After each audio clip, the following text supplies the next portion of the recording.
I got to do a whole video on levels. Let's see, I need to go and see. And I'm going to do a whole thing. I think I need to do a whole thing on penny stocks. Oh, that's cool. I didn't see that Serious. before. When I look at OBS here on the bottom right, it shows me all my data and shows me my CPU usage too. That's Oh pretty yeah, cool. yeah. That is pretty cool. I do like that. Yeah, I've watched that. It paid a lot of attention to it. Lots of Yeah, attention yeah. to it. You got to know how much processor you're Yeah, running. And then if you got a yeah. really good graphics card, you can use the processor in the graphics card to encode as That's well. what I did. There you go. That's what I did. That saves a lot of resources. And it also makes it look better Yes, for me. a little That's one of the things I did to improve the look. higher quality. Mm-hmm. I'm Because I want running to get everybody good quality stuff. I'm running like what was it? I think it's like nine megabytes per second up to YouTube, and trying to get it up to Twitch today too, but I'm not sure if it's working. I don't have access to Yeah, the we Twitch just site yet. started that. Yeah, Yeah, we just started that. let me see. I'll hit up Casper and see if he knows. He might know. Oh, I'm leaking things out more and more. I haven't really pushed it yet with a few people. There we are off. And we're off. And here we go.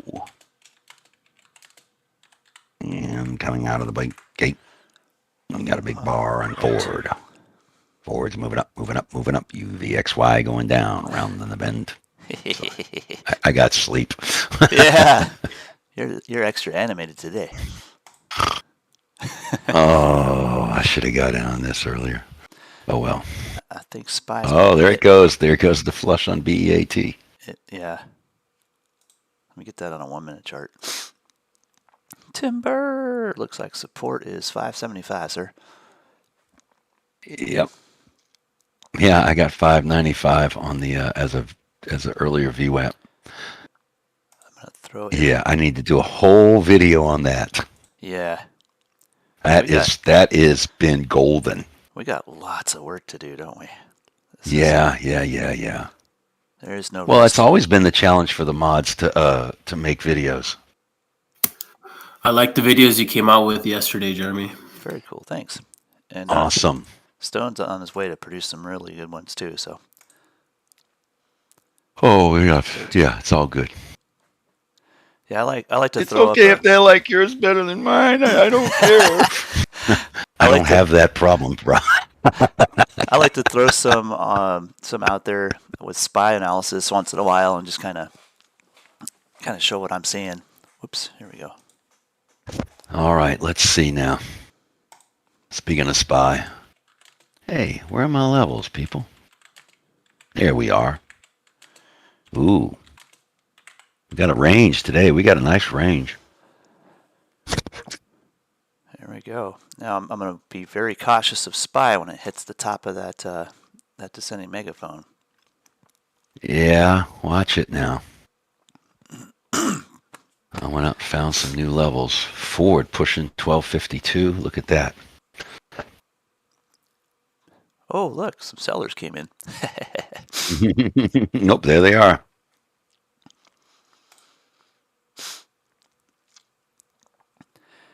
Welcome, everybody. Hanging out on YouTube a little bit today.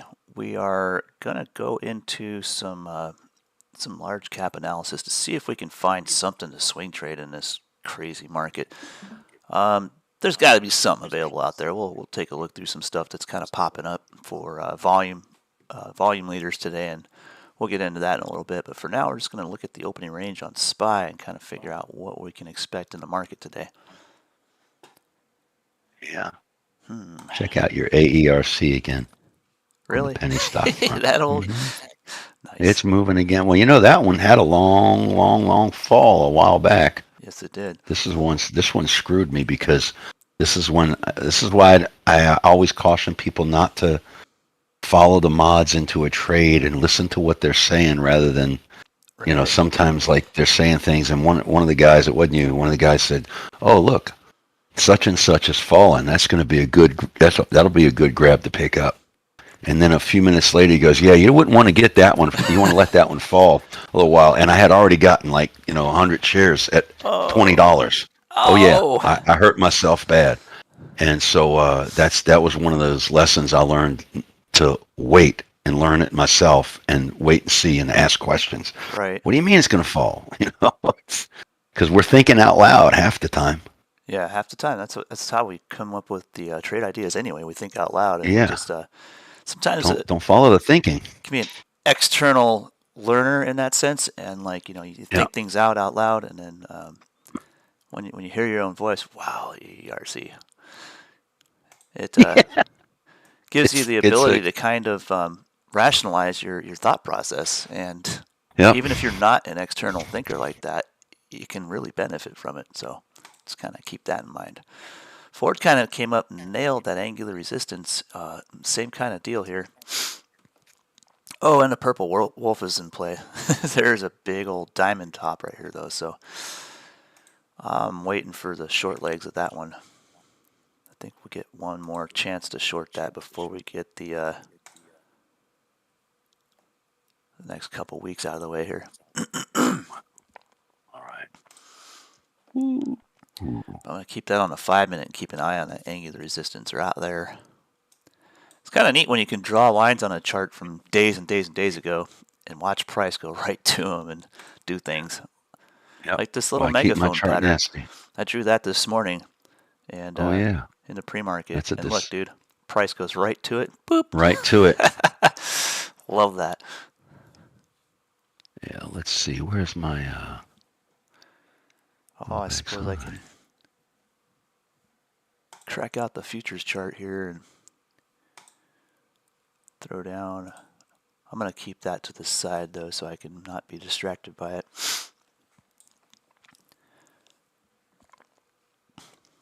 All right, Spy, what you got? This descending megaphone pattern is kind of common.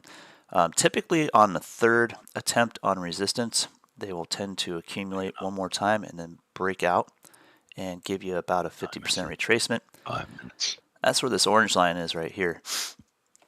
But if it rejects here, if it doesn't hold the 8 period on this little trend here, it will reject this and come back down to the median regression line, which is this white line here. And you can see that target's down here at like 375.50 to 374.50 in that range. So keep an eye on that. And then if it does get loose, though, sometimes these things will break out and just rip a face off in the bull side. Cool. If you're out there looking at penny stocks, check out CSCW.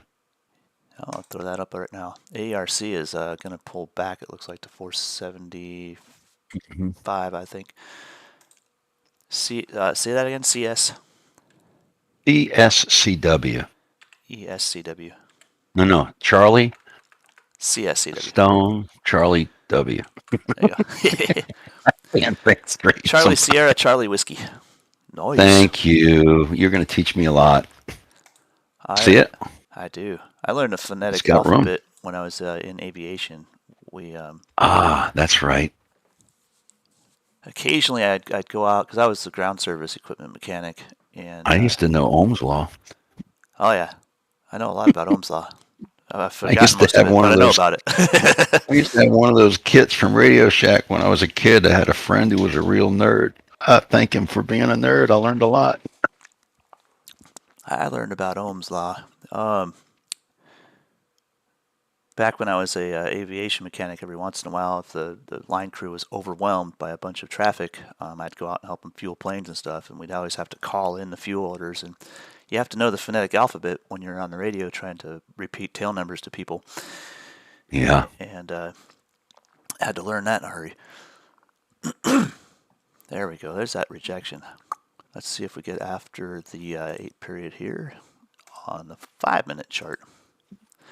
I was going to say with SPY, be careful that this does look a lot like a big old M top too. So if we get into that critical support area around 371, 370, look out because there's nothing but a gap holding that up. Mm. We will see. There what goes we see. the ARC building off of 486, which is previous VWAP. Yeah, man, those things are the bomb. CSCW next resistance is 234. Yeah, I got price levels. I marked out those pre-market price levels. Sweet, dude. All those red candles. Nice It's curly. walking them up. Oh, hey, there it is.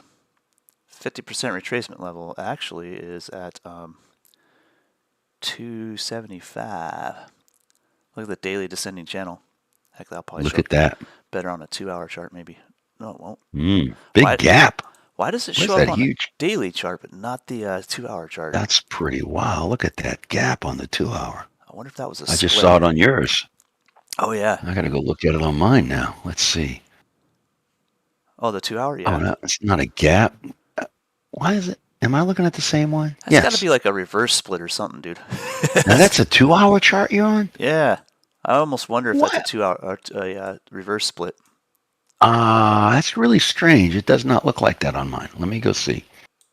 Weird. Maybe you're looking at a longer time frame? SPY's breaking that channel. We're just going to reach that little orange line right there, that 370, 377. End pattern on a 1.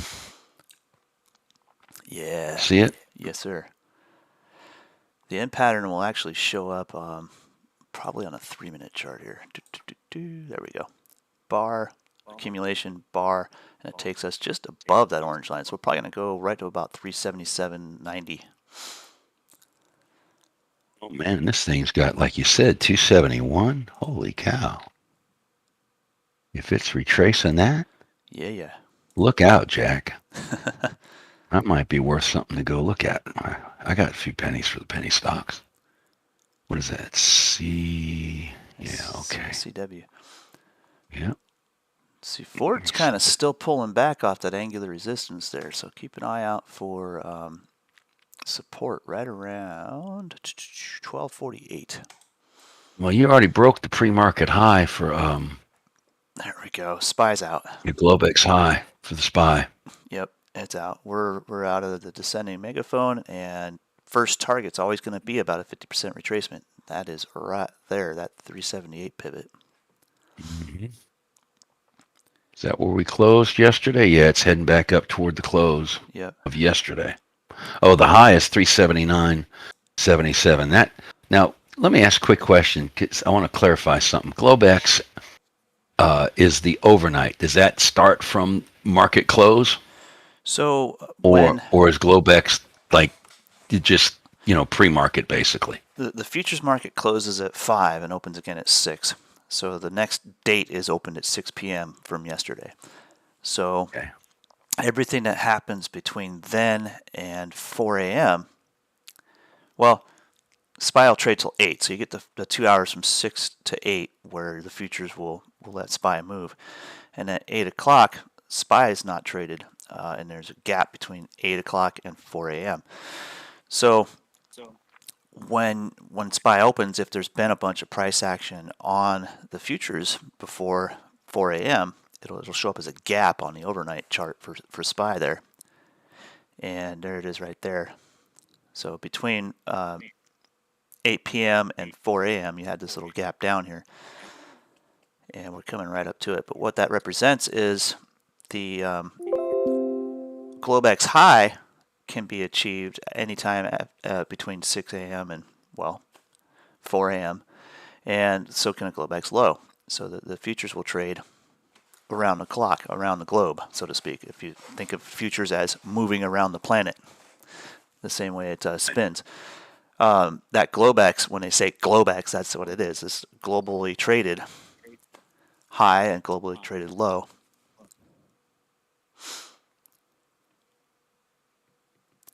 But SPY doesn't necessarily move at those hours, so. Right. So we go with the pre-market high. Well, at 379.77 was the high after hours. Gap filled, baby. On SPY? Yep, and I'm going to close that long real quick. There we go. It's moving. 38, boom. Yeah, I said done. I'm not. I couldn't even get the words out. 38.10. I was looking at the ES. I'm not hanging on much beyond this. There's a nice little tweezer top happening here. Sure. It can trend. I don't care if it trends. I did good. The Globex high up there is at 38.1950. Yeah. It can By the still way, I hit it. learned that on the Tradeovate to because I have that ES 10-second chart that way you can see all those book orders, Right. and I kept getting a little antsy about man, what if I had hit that by accident? So I realized that there's a little thing in Tradeovate where you can turn off trading mode. Oh yeah. So I don't have to worry about if I hit my mouse on it by accident or something happens. The mode's totally gone. All the buy sell stuff is gone, and I can just watch the chart. Uh-huh. And also, I think even though I like the 10-second chart, when I do start, and I'm not trading futures yet. Again, when I do start, I think I'm gonna start using the 1 minute chart more because I can see a stop loss where I can set it. The 10-second, sometimes I get stopped out too quick. Right. And it's all going to be about Where how wide you set it too. So like. Yeah, exactly. That too. But I can see those, sometimes for me, it's not necessarily a price. It's the structure of the candles that let me know, okay, well, if it hits this, then I shouldn't be in it. Right. Oh. But if yeah, look at that. I meant to go short there, but it was too late. I was talking your ear off. Oh, that's okay. All right. So, yeah, that's just one of the things I've been picking up on. This little retrace will give me another chance. All right. So. And also, the afternoon is great to trade in the power hour. Oh, dude, yes. I can do a lot of trading in the power hour now. I'm like, oh, I like that. It's kind of a great thing to be able to have all this price action play out in a day. Gives you like a roadmap for what to expect in the power hour. Almost 90% of the time, as far as being able to make very decisive trades in the power hour. So. Right. You can often get that. 15 except minutes. on Fed days, those are out the window. Although the momentum on Fed days is huge, so you can play with that. All right, rising channel, third leg on support, right on SPY here, and that is parabolic, baby. So let's see it come down a minute. I'd like to see it tap back on that support here at about that 377.65. I can't remember why the heck I said. Oh, that was yesterday's close. Aha, that's why I marked it. I was like, why did I mark this orange? Takes me a minute. It's just a Halloween thing, orange and black here. Yeah. I was gonna say something about. You know what? Let me just do it. So I was being asked if I would mind showing my charts in white instead of in black background.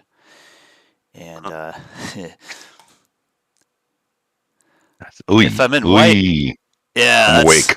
Yeah, I'm awake. And I've got a really bright 32-inch monitor with that on it, so it's like you see the lighting off my face on the camera there. I'm just like washed out. So the chart looks nicer. It comes through on YouTube a lot more clearly when it's got a white background, but it's crazy for lighting. And then also I have sensitive eyes, so over time if I'm staring at this white background, it hurts.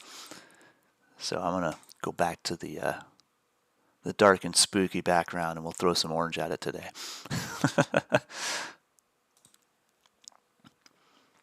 All right, SPY, what you got? Tripping over that pivot. Couple dojis in the 8 period, and there we go. We're going to visit this angular support, and if we break it, we can target an extension through to that 20 period, and then verify this on the 5-minute chart here. That 8 period is way down. By the time price gets to it, it'll probably be right in the edge of that angular resistance from that descending megaphone. And anytime we see a retest like that, that's where you got to wonder, okay, is this breakout done with? It made its 50% retracement. Can we be bears now?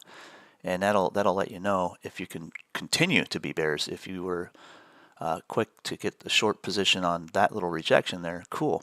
But you got a second chance here, and that's where I ended up getting in. And now I am doing well with it. I just marked out my 15-minute opening range on SPY. I find that to be very helpful. I'm about to close that if I see a bounce there. Nope, I can stick with that. But that looks like pretty good stuff, so I like it. Yeah.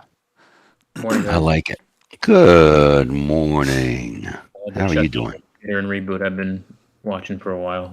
As usual, my mic for Discord wasn't working. Sorry. I'm stuffing that position right there What on kind the of mic are bounce. you using? It's just built in my MacBook Air. Until I, can afford it, then I'll get a MacBook Pro and won't have these issues anymore. It sounds pretty good on this Okay. end. It's Yeah. a little airy, but Yeah, I just think it's usable. I just feel like doing all the things I'm doing on this MacBook Air, kind of stressing on it a little bit. Are you on Thinkorswim? No, I'm still on. Weeble? Well, my goal is to build up to 500 on Webull, then take the 500 and go on to Thinkorswim so I can actually use it.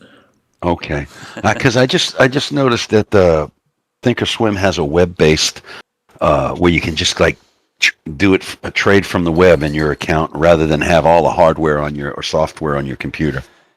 Hey, we're retracing an 10-second control bar here from 9:39 exactly a.m. and that's about And we're right at the hit the bottom. We're at the 50% mark of the opening Boom. 5-minute candle, a 15-minute candle. That was a quick little trade. I was able to close my call for like $19 profit, but my put is still open for a $21 negative, but it doesn't expire until the 21st. Okay. So my goal is to buy another call at a lower price when things cool off. I was short in that retracement for all of 20 seconds. That was cool. Jeremy, you think I should restrike that call again at a better price? Talking about Ford? Yeah. Because I sold my call because it was $19 in the green. Okay. My put's still active at $21 in the negative, but it doesn't expire till the 21st. Yeah, if you got lots of time on it, you got one thing we're watching is angular resistance here on Ford. If it breaks back down and retraces to the opening low, that put will become less loss again, and you can either, if you have profit from that call that you closed right there on that rejection, that will overtake the loss on the put. You could just close that put down and be okay. Otherwise, you can go and let's see here. You can roll. This is about to actually threaten that angular resistance again. You can roll back into a call if you've already taken a gain on that, and you can buy it back for less than you sold it to close it for. Right now, that'll offset some of that loss on that put too, and you'll have captured the profit on that call. That might be the thing to do here. I'm going to find out in a moment here. This 1-minute candle. Yeah, the $13 call is only like $34. Okay. Well, I mean, when you took profit on it, though, is the profit that you took higher than the cost of that call to go back into it now? Definitely not. So if you can capture some of that profit on that call and then keep the position open, the next couple 1-minute candles, you're going to be able to make that decision real quick. But if you don't want to have that put offset your gains there, you're going to end up having to close the other end of that position where you have that call open to prevent loss on the put. It's threatened that angular resistance, but I think we might actually bounce back down here. Let me double check my ES chart. There it is. Okay. All right. That's what I was looking for. Looks like we're going to hit the base of that 1-minute or that 10-second candle again from 9:39. Mm-hmm. It's support for the moment, but give that a second. 8 period crossing. Yeah, that's definitely going to retrace that sucker one more time. Show me the money. Show me the money. Show me the money. Let's see what we got. Bonds are down. Oh, goodness. I didn't even go look at the market watch thing. My little I don't know what they BBIG got position going is on. doing okay. It's not great, but my entry is like way down under. My actual entry on my Robinhood account when I started opening up the spreads and getting into setting up for a buy right situation and also I'm going to wheel trade it. It's actually at 94 cents, so doing really well on that account. Okay. I didn't listen to Sig. I hadn't gotten up early enough to sit there and listen to Sig stuff in the morning. He knows about those bond and those announcements. So we got a IV PMI at 10 o'clock. We've got a natural gas report at 10:30. But now get this: at 11 a.m. we have a 10-year note announcement and a 30-year bond announcement, a 3-year note announcement, and a 3-month bill announcement, and a 6-month bill announcement. Now, the 30-year, at 3-year, and the 10-year have me thinking, might need to be cautious about that. Right. One of those I got caught in one time. I can't. It's when they put the years behind these things, and a 30-year, that just sounds bad. Yeah. It just sounds volatile. So who the heck would hold a bond for 30 years, man? For real? Let's see. That happens at 11, which is going to be 10 on my time here. Let me see what they tell us. Dude, that's a tight stinking wedge on Ford here. This is bound to snap quick. We got Fed speakers today at 1 o'clock. I didn't even look. I overslept this morning. Oh, bless your heart. I got up early. Still not early enough. Yeah. Can never be too early. I see we're building off that opening range. Ford's kind of going a little sideways right now. Well, we got something coming up in 5 minutes, so IVPMI. There's a tight rising wedge on Ford here, and I'm waiting to see that sucker snap. Let's look a little further left. Yes, ascending triangle there. That is right in that resistance pivot zone, and oh, it's just a big old diamond top too, though. Look at that. I'm not going to draw this diamond, but I'm going to show you. That's exactly it, but it's a slanted diamond top, and this is critical resistance right here, where if you had your trend line on that diamond, it would go down underneath where the price is, and this is where you see that classic fake and break situation. Typically. Oh, he's on the 15-minute chart, huh? Does it look the same on SPY? No. No, it's different on SPY. Oh, look out, everybody. It's a sideways moment. Actually, it's very similar on SPY, isn't it? There it is. That's why I was wondering. And it's an M-top. More of an M-top on SPY than it is on Ford. More coffee, más cafe. Well, I've been talking about it all week, but the first impression is, well, pressure makes diamonds. Well, pressure on price makes diamonds on the chart. So you start seeing that, you usually come to the conclusion that there's going to be some volatility when you see those set up. And holy cow. Usually there's quite a bit of volatility when those set up. So Ford's looking to break down through that wedge. Finally. Let me get that back on the screen here. There we go. Down and out, baby. First target's going to be right around 1250. Oh, let that thing close, though. This can be a touchy moment for it. AITT took off while I was sleeping. Dude, BBIG is high and tight right now. High and tight. What's going on elsewhere? Let's go check it. Let me go look at a little something here. Ooh, AMC's going to the moon. It's up today. 16 cents. Wow. Wrong damn. I know. Every morning I say something about AMC. It's okay. Breaks my heart, man. I everybody thinks anytime you're full of FUD. You're a shill, and I'm like, no. I'm just trying to help some folks. Chart analysis and skills. Read the chart. That's But right. what the short's got to cover the synthetic shares. So I create them synthetic shares every day when I trade options. I used to get into that WSB Facebook page once in a while, and I'd comment, "Do you guys even look at charts?" Seriously. I could see you going to stir up the ant pile. I do. I love stirring them up. And I do. I get flamed on it. They're like, no, you're just a chill. I'm like, dude, you work for them. If I wanted to, I would be shorting the crap out of this, and I cannot blame any of the institutional traders for doing so. They are in the right. I mean, Yeah, they're in there. I used to when I first came in, we had an older guy in the rooms.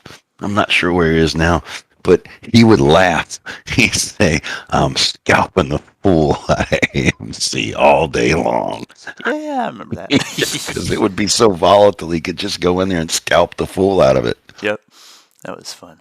I mean, he would make bank. He'd be laughing, making bank. I'm just scalping. I'm making bank. I used to go and I would sell credit spreads in the money when it would hit that top regression and just tip over. Okay. Here And we go. Speaking of tipping over, spy. twice I made nearly max profit on those credit spreads. And then that was like right in the beginning of it. And then once Robinhood started doing all that weird stuff where they were blocking people from buying it or selling it or whatever, you couldn't do any options credit spreads on it that were worthwhile. So it was like, okay, hands off. But yeah, those Yeah. when you're an option Crazy. seller, man, and in something as volatile as that is, it's like being a casino. I mean, you're just selling contracts to gamblers at that point. It's really sad, but you know what? It is that. I There's got to just be hate it, man. a buyer and a seller on every trade. So you know, Oh no. I there's angular support here for SPY. So hang out. have a friend of mine. We were talking the other day. Audio tech, one of the best actually, and he. I was talking about the market with him because he's somebody I've been talking about with it because I know that he could do this, and even if he did it part time. And he said he got in the AMC. He said he bought at 50, and I just looked at him. Oh, My heart sank, and I said, "How many shares?" He said 10, and I was like, "Oh, thank God, it was only 10." yeah. Whew. And I mean, I got a guy bought 50,000 shares, and he was buying them at 50, and I'm like, oh, and he's still holding. Oh man. Oh, it's terrible. Damn. He says he's got diamond hands. The shorts are gonna have to cover. Okay, well, Yeah. Well, whatever. Did you tell him to start selling covered calls? No. yeah, he's Those you know, guys have hard no head. idea. Guys, Yeah. some guys are hard headed, and I can be an aggressive person, but I'm pretty mild manner when it comes to most things, and I'm a live and let live kind of person. But Yeah. if it were my kid, I'd be sitting down with him, going over everything, and saying, "Get out." Pretty much. Like, close that. Now come Yeah, over I'd here, be son. like, I'm gonna teach you "Hell about you charting. Yeah, I got on him about something. He did something, and it was a penny stock. I think I asked you about it a long time ago. I said, "Go look at this." He says, "Yeah, that doesn't look good. Tell him to get out." I'm calling, buddy, get out, get out now. I'm gonna have to go up and take that allergy pill in a minute. Getting the sniffles over here. Maybe it's just all the sadness from AMC. That's sorry. Hey, Jeremy, Yeah. you trade crypto? Every once in a while, when it moves right, I do. I made a killing on SHIB last year. Yes, you did. That was pretty awesome. Whoa, what's the? Look at that. 30-year mortgage rates fall to 6.66%. Wow, that's just crazy. You know. They did. It's fallen to 6.66. You gotta say that. Anyway. Maniacal voice.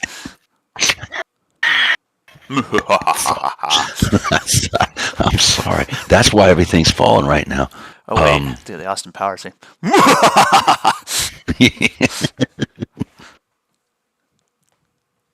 Oh man. I used to scare my ex. She couldn't stand Dr. Claw's voice. Oh. Get it. Oh man, I remember those days. Those rerun cartoons were awesome for showing my kids, but they don't run them anymore anywhere. We have to go and get them. When my youngest son's like 10th birthday, 10th birthday, we bought him a 3-pack of, VHS back then, a 3-pack of the Three Stooges, thinking he would like it. He'd put it in. He looks at it and he goes, "Y'all are kidding, right?" He says, "It's not even in color." Oh man. That's so We're on funny. the couch laughing our butts off at this courtroom scene where there's a bat flying, and he and his older brother are like, "You can see the wire." Doesn't matter. It's the whole comedy of the thing. we wasted $12 or whatever it was buying him because he never watched. He's like, "This is stupid." That's funny. My I wife. tried to tell him right then and there. I said, back then, son, we didn't have color. The whole world was black and white. My wife has an original copy of the. Is it the Ewok Christmas special or the? Oh, what was that? They were All right. trying to do some Go ahead. sort of mini series about it or whatever, and it was like the Ewok special or something, and it was bad, really bad. It But was bad. Yeah. that VHS is still in mint condition and it's quite valuable. So I bet it is now to Star Wars fans. Okay, now on the 15-minute open and range that I marked out, right now that 5-minute candle is at the bottom of it, and it's wicked through it. So I like to see how that forms during the day. And with me, what I see is when it goes below that, it stands. If it stays below it, it's going to be bearish. right, And above it, it's bullish. In the middle, we're going sideways. 15-minute open and range. I just mark it out with the channel line. I'll show y'all. I know I showed this before, but this really works. The And penny stocks 3 minutes good. that channel that I drew on Spy, that descending megaphone, that wick went right to that middle line. Oh, we broke that 15-minute range right as I Penny, did baby. this. So now we're going to attack that center line with force here, and let's see if it gets through. I'm going to watch that 1 minute Down chart. over here. We're sitting right on it now. 374.65. Boom, we're through. Ooh, look out. Yep, here you go. That's what my 15-minute open and range looks like on one chart. Nice. The channel with the dots in the middle, And Uh-huh. the TOS does it for you. So I just made the middle line. I think it was the middle line was probably solid, and I made it dotted, so it didn't confuse me. Very cool. Because that can happen, I know you Watch don't believe it. Watching my 10-second chart very, very closely now. Let's see here. Uh-huh. Oh, Got a where'd little that push big old there. green bar come from? Mm-hmm. That's okay. It's going to print half a red bar next to it real quick. Boom, out. And then, by the way, I found out not everything is closed on Monday, and apparently the stock market is open. Ah, It's Columbus Day. that's right. It's not a full-on federal holiday. Oh, the Fed's off. Yeah. I mean, like the government's off, but you're off. Yeah, Yes, yeah. I am. So you can actually hang out with us all day. I will be in Arizona. I will not be. Oh, wow. What's in Arizona? Family? In a weird twist of events, my best friend and his wife, I went to high school with both, or high school and middle school with both of them. They live in Arizona. Ah, So cool. since my entire family's back east, it's the closest I can get. So I go and hang out with them when I can. there you go. Awesome. That's awesome. We bouncing here right off that pivot. 374.90. Why do I have that set Yeah. up? That's I got 374.89. It's getting tempting to buy that Ford call. Mm-hmm. I'd Hang in wait. there. The put's doing good. Yeah, we are below my 15-minute open and range now. So, this is one of those things that happen if you study, like if you go look at the Al Brooks in our next level library for futures trading. I think it's the first video there. And he talks about that opening and the reversals that you can look for. Yeah. And so we have 15 minutes into this. You can look at that little chart I put, the last candle of the 15 minutes. That third 5-minute candle wicks right into that range. That's how I got it. And now we've come back down with a little bit of a reversal here. So Short term. We're on that center line of that descending megaphone channel too. So yeah. So and now his theory would be, or his strategy is that you got two bear bars closing below the moving average, that would be a buy or a sell button. Or sell, that'd be an indicator to sell. Right. Go ahead and get in. But I don't, sometimes I see that happen and then, 2 candles and then it's boom, it comes back up. So there are many ways to chart, and it's cool when you start seeing all of them come to the same conclusion. Yeah. The EU just banned all Russian wallets from using crypto on its exchanges. Wow. It just banned all Russian wallets from using crypto? Yeah, on EU exchanges. Sweet. Wow. All right, here's our bear bar. See ya, that center line is smoked, y'all. Oh my goodness. Yeah, he would have been right on that one, huh? Yep. 374 is the next pivot. And I think 74.24 is a VWAP. That's that little bend in the VWAP that we love talking about. It's also, I got a price level at 374.35. I think I drew it out this morning. That is a 374.35 is a volume profile ledge. Hey, someone was saying our mics are quite differentiated. Do you know, is it mine that's low or is it the other one that's low? Probably mine. So I can adjust that on OBS here. I can play with the audio. I think you hear fine, both of you. Yeah, you're in Discord. It's probably YouTube complaining. Yes. I sound soft on YouTube for some reason. Same here. It's just kind of weird how it does that. I don't know if it's me or not, because I noticed that when I was listening to it the other day when I was streaming, I sounded really soft. So my volume's low. All right, let me see if I can fudge that a little bit. What I'm going to do... Fudge?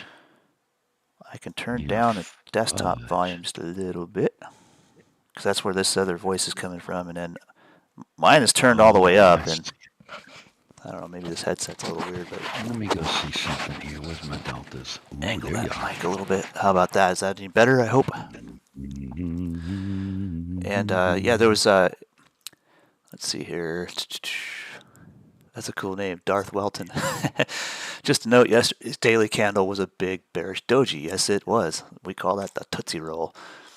And, yeah, that Tootsie Roll is just perfect. Nice little, you got the little wrapper twists on the end there. Perfect little doji. Yeah, we love that. And what's cool is I use the Bollinger Bands, and when you see them get rejected by a Tootsie Roll like that, yeah, it's Bear City. So we're looking at this descending channel, though, at the same time, and those tend to break and retrace 50%. So, I mean, if we got some sort of news pop or something, we can get out of that angular resistance. There is a chance we could hit that 392 again. Not likely right now, but there's a chance. So I'm always watching that 1 and 5 minute chart and just trading the day trading action on those short terms. But other than that, I'm always very aware of what's going on in the long-term charts as well. Thanks for that note. That was really very, very useful. Look at that. There's a liquidity gap here. 36 or 3760s where the market maker's order is standing, and they just moved one down to. I just saw it flash for a second there, 3755. Shazbot, yeah, and if you look at the candle. Mm-hmm. Yeah, Al Brooks was right. He's got it. I could have bought that third red candle on the 5 minute chart, or I could have bought it. It's weird. You don't see him drawing these channels. No, he doesn't. Not on his seminars. Just candles. I bet you he does it. Just candles in a 20 period is all he uses. No, he draws channels. Oh, I'm sure he does. Yeah, if you go look at his stuff, he does. But the megaphones, man. He's just not going to tell you all his secrets. Yeah, that's for sure. And the other thing, a guy who lost for 10 years had the money to lose for 10 years because he was a freaking eye surgeon. Mm-hmm. I'm going to have to ask him about that, because if he was an eye surgeon in Santa Ana, he may have been trained by an eye surgeon that I had surgery under in Santa Ana. So, yeah. Small world. Okay, now check this out. That the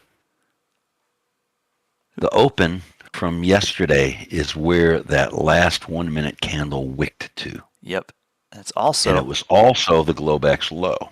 yes, and it's testing that And angular the center line on the channel for resistance there. yeah, slowing down if you notice it Yes, on it is. that pattern. So you could get a reversal here. UVXY looks like maybe a diamond top. We could get a reversal Wow. here, or we could On also 1 minute. get accumulation for a measured move later to finish the move to the bottom of that channel. So it's kind of anybody's guess at this point. So if you're trading this, be nimble. Be very quick on this little price action because this can about face instantly, or it might just rip a face off instantly. Especially with some of this stuff coming out here, Yeah. news-wise. Hey, you see the diamond top forming on a UVXY on a 1 minute chart? Let's have a look. VIX is going up a little bit, so. Ah, yes, the 1 minute diamond right there.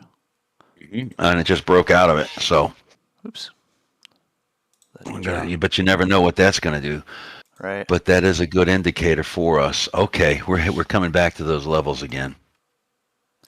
And that's the nature of the diamond pattern too. They will sometimes be a continuation pattern. Why is that in a way? Sometimes be a continuation pattern. Sometimes they won't. Often people mistake them as a reversal pattern, and they're often not. But the way we set them up, we always draw, extend your lines, and it'll give you a likely channel where price will stay in. And then also note where the breakout is. Sometimes, even on a 1 minute chart, you'll get that little fake out. It'll run right to previous resistance, which is the height of the middle candles here. Reject, and then boom, it'll slam through support and start retracing the big bars that led up to it. This is cool. Good teaching moment. Yeah, I like that. It seems very relaxed right now. Yes, there it goes. One of the things, it's fakey breaky. There it is. Yeah, one of the things is like if you're looking at your entries, and this is something I've been working on to perfect. It's easy when you see a break. It's almost like it's enticing you. They're saying, jump in now. Yep. Don't. Nope. I mean, if you get in the breakout, it's great, but wait for the pullback. Yep. Exactly. And if it doesn't pull back, then okay, you miss it. But if you chase it, most of the time you're going to wind up hurting yourself. Especially with options. With options, I'm specifically speaking about options more than anything else. Because on a penny stock, if you get in on the break and it happens, you can get in and, or just the stock, it's one thing. But when you're dealing with options and you got that, all the delta and the theta and all that stuff going on, and it just sits there, or you get in at the wrong time, it's going to screw you. Oh yeah, and I'm always saying trade the break and not the setup. Drop. Diamond patterns are the exception to that rule because that break is often a fake out.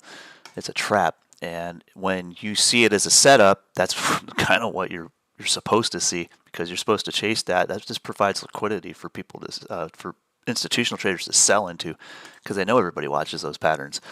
So when you get into it and you can scalp the little bullish move right there. Sure, a 10-second chart's made for that stuff. But when you really want to make the killer trade, you go short right when that sucker rejects that previous high, and you'll make a much quicker return and have a lot less risk in doing so.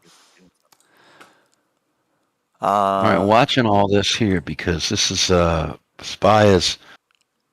It's a familiar look. I'm wondering if it's going to reverse back bullish here. So just going to kind of keep an eye on it for a little while. I'm not in a hurry to jump in anything. Got Eric W on the YouTube channel here is asking, been watching the stream about the diamond pattern. Do you see a diamond pattern in SPY on the 30-minute chart starting on Tuesday? Yes and no. This is more of an M top, and that's more of the old double top pattern. This one doesn't quite form a whole diamond, but you can still draw it as if it's a diamond and trade it very similar. Hold on one second. 1 minute chart's trying to break that channel right now. It is. And I'll get that drawn out in a second here, but the more important one is actually this guy here that started at the close of the 26th and ran through to that Friday, last Friday on the 30th there. And this little purple line here is a wolf wave pattern that I drew on that. This is your angular resistance for the top of the range expansion part of that that diamond top. And look, we're playing in that chop today. That's this guy right here. So essentially, when you see those diamonds, you extend those lines out, and it'll give you a really good clue on how to trade them. And again, this one, was at the bottom. A lot of people see these as a bullish reversal, and it's not long-term bullish reversal, at least. All right. That's a weak pullback on Yep. that 1 minute chart. You see it? 5 minute chart's starting to look like hanging fruit, and this is the last of that there. So where's our next target going to be? Let's see if it continues to go downward. If it breaks that 374.35. Yeah, that's going to head to the bottom of that channel. Yeah, and then we're looking at, I've got the Globex low, which is 1006, 374 is what I have as a Globex low. Might not be completely accurate, but If my chart wasn't... And then the open is from yesterday is at 373.96. It breaks those things. Right. But we'll see. My chart's a bit of a mess right now to be drawing a whole diamond right here. I'm going to have to clear all this out. But I can just take one line, run that angular support on it, right about there. And I'm going to color that in a way where we can see it better. Ford and SPY seem to be respecting that Globex low. Yes, they do, don't they? Holding it for now. Holding it for now. Sometimes it'll hit that thing, and the more wicks you have in it, it's almost like when it wicks into it a whole bunch, it's like it weakens it. Right. It's like knocking on a door until it falls over. So I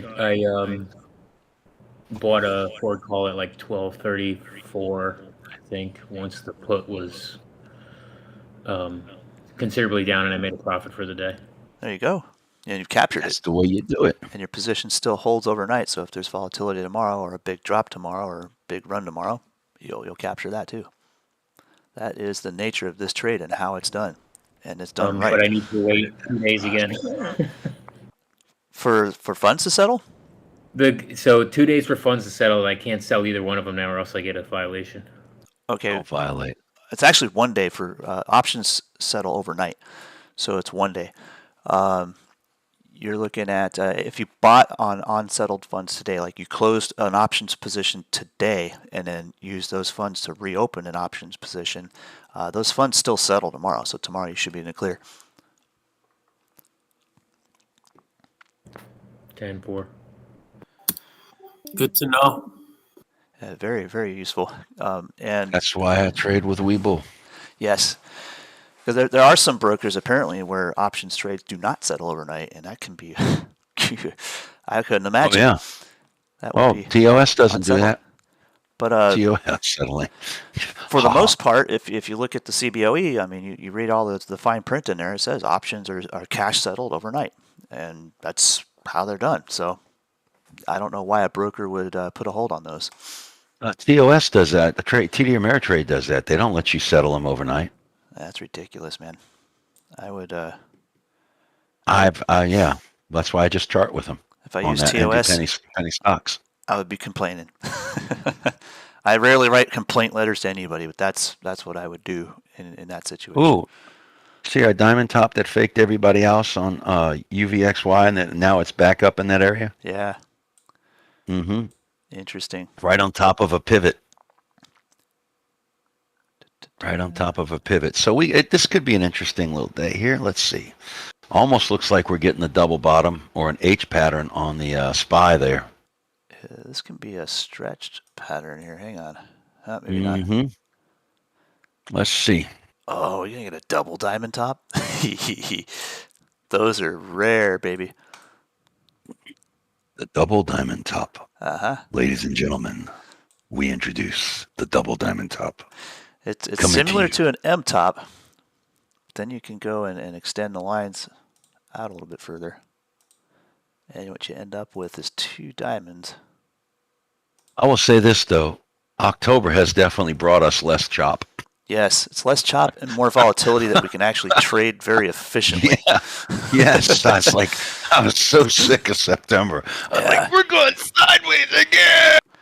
September was excellent for day trading, man. I'm not going to lie. It was excellent for day trading. But, dude, it was rough waters for anything like swing trading. I could not put a trade idea together for the life of me for like longer term swing trading debit spreads. It just wasn't happening. Now. Are they going to pull that order? You betcha. The 37.65 there? I think so. Yeah, they're going to whack Sorry that. to throw it back around. You're good. My Bitcoin announcement. So it's not really negative because there's really no significant EU exchanges. Nobody cares. Binance and KuCoin are all Singapore. Right. So basically what I'm saying is they can still trade Bitcoin and whatever they want. They just can't do it through a European Union exchange, and there's really no big European Union exchanges, and they don't use them anyway. Everybody uses Binance. What the heck? So they accomplish nothing. Yeah, it's just smoke.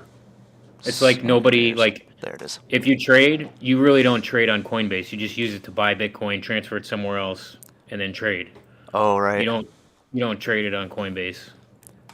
And then when you make profit overseas or wherever you're doing it, you send it back to Coinbase, you cash it out, and you pay your taxes like a good little boy. Yeah. Hey, that's a nice little diamond top on Bitcoin, by the way. Diamonds everywhere. They may not be forever, but boy, they're valuable. You can buy your girl some diamonds with these diamonds. All right. I'm actually a little bit bearish on Bitcoin at the moment. Looking at the 2-hour chart, I can see it probably coming back to about 19,500 in the near future here. If this breaks correctly, we're outside of angular support. Look for the support right at the base of that diamond, though. So let's draw it up here. It charts like anything else. It's just Bitcoin. There's your pivot. Let's see what that is. Man, that's a steep one, isn't it? Hold on a second. Is that a bear pennant on the 1 minute on SPY? Threatening to be. And it's in a zone where it can definitely play out. It looks like it. Yeah, let's see. I'm going to watch first. I'm making sure it's not a bear fish, but we got a lot of higher lows. Yeah, I see that. And so we got that one. It very well could be a diamond pattern, actually.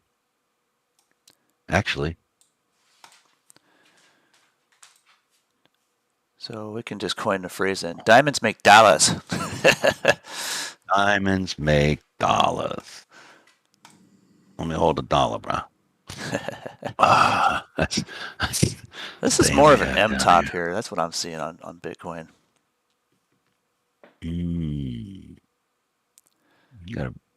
Really is toying with that 374.35 area. Oh, there it goes.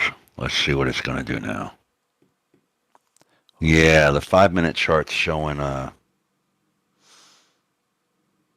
little more. Let's see if I can move that pivot into a respectable zone. About 19,900. That's the critical support zone. And if this M top breaks down, it's not a diamond, it's an M top. If that breaks down below that critical support zone and starts to pick up momentum, here's your control bar. So you get first target and second target in this mix. Got about 19,620. You know what I need to start doing? Right into that level. I set up my charts so when I hover over a candle, it shows me the open, close, high, and low. So I need to go with. You can do that? Yeah. Look at the dope up here on the top of the screen. I hover over a candle. It tells me the open, close, high, and low of each candle. And yeah, absolutely. 19,615 closed 19,971. And was it the 358? Yeah. We are actually just below the top. Just broke that level. Hang on a second now. It's still angular though, right there. So 19,615 is our support area. That's Yeah, look at that. What time is it? your Okay. range.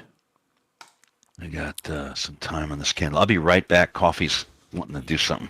Oh yeah. You gotta let that out once in a while. I'm just realizing I was using the wrong coffee cup this morning. My wife and I have a dark sense of humor. We're fans of pretty much everything Kevin Smith does, except for some of the Tusk was not good. But BHQ Universe. yes, but I have the cup here for the Coalition for the Liberation of Itinerant Tree Dwellers. It has the logo on it, and I hope I don't offend anybody out there on YouTube for holding that cup up while I was sipping coffee here in front of the camera.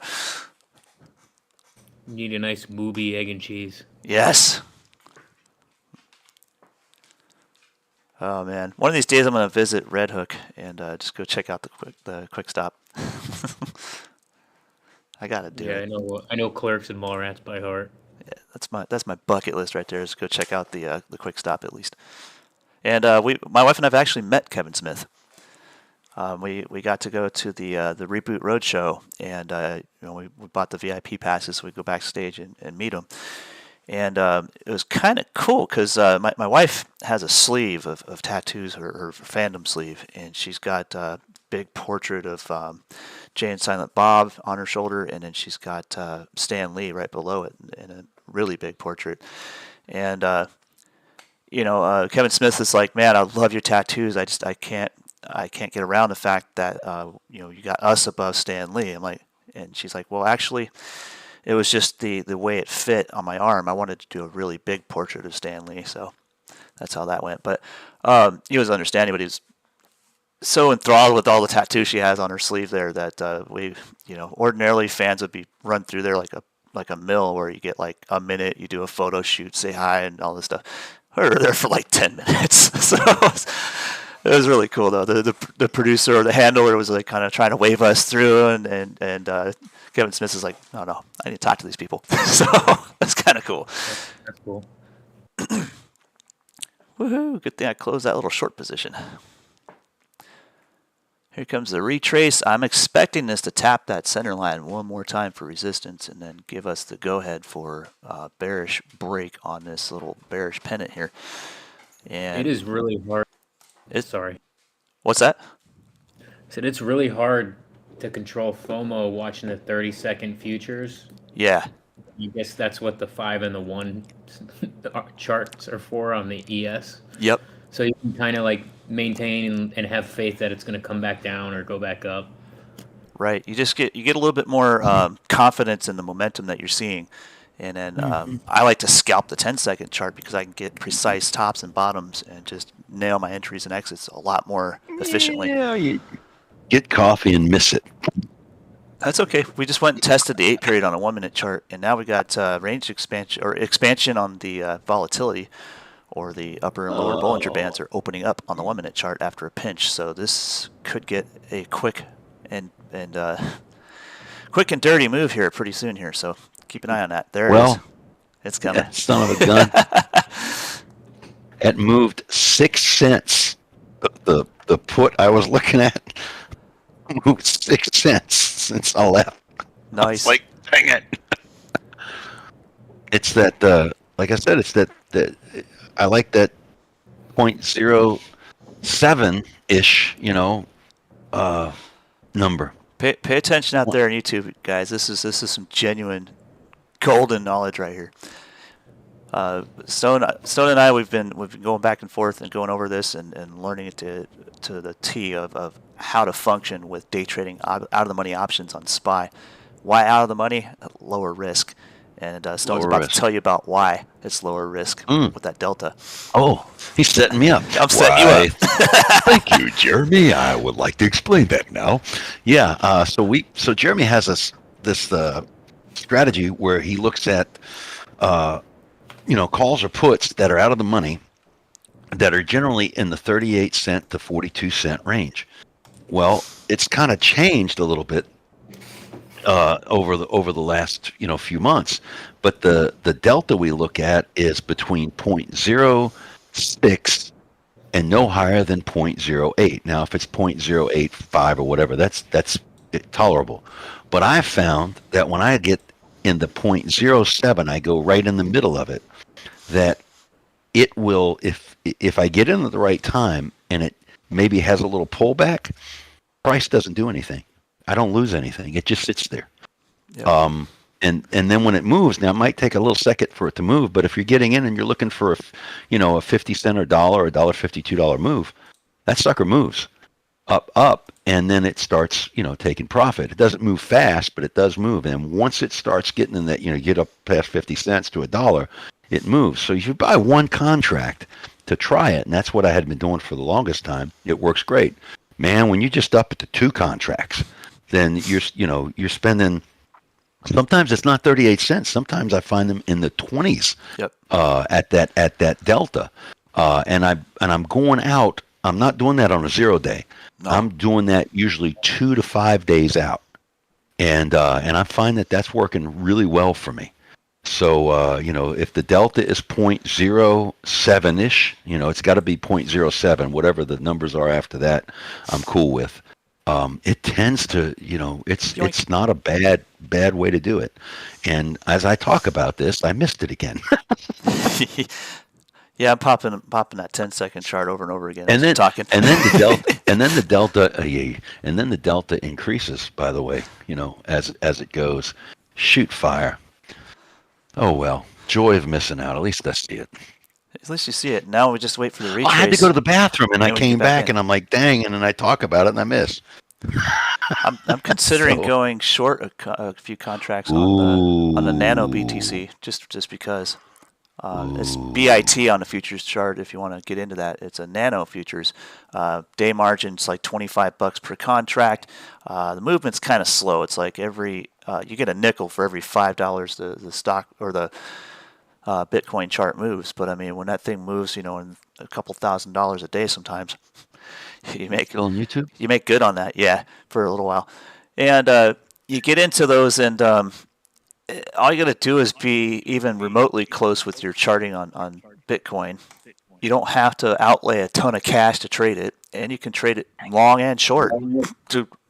What's not to love about that? Because there's nothing that brings me more joy than being able to short Bitcoin. Because I always say that things take the stairs up and the window down, but when you look at Bitcoin, it redefines that. I mean, in a way that is profound, And back when it was pushing up the first time when we were looking at this mess, I wish I would have been able to trade Bitcoin futures at that point because, it lost half its value overnight almost. So, it was pushing that $20,000 limit, and I would have cleaned up on that because we all saw that coming.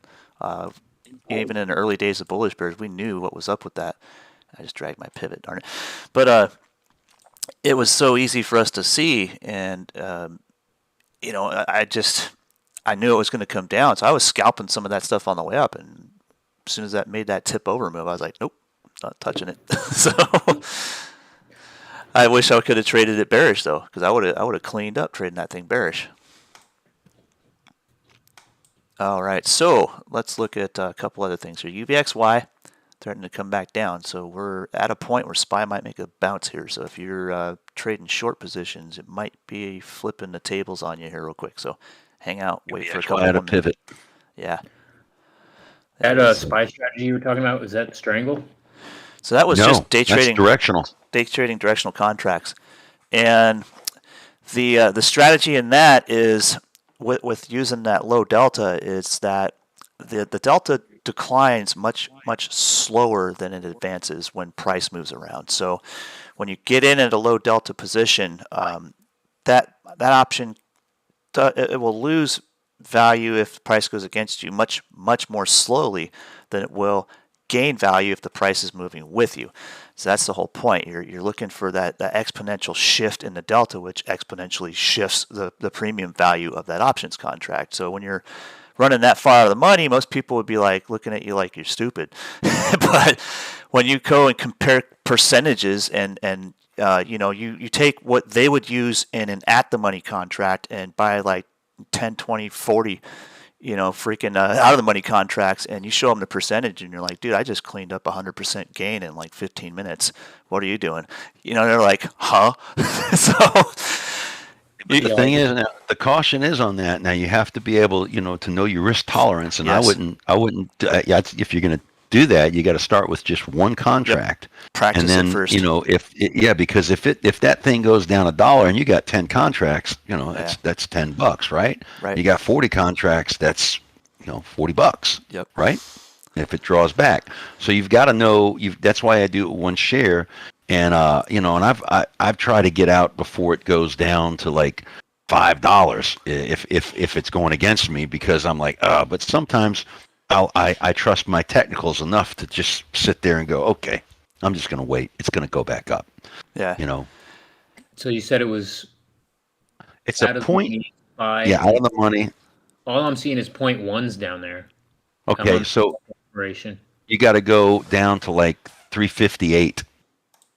Oh, like way out of the money. Yeah, that's right. I'm showing on my Weeble. I'm showing all my.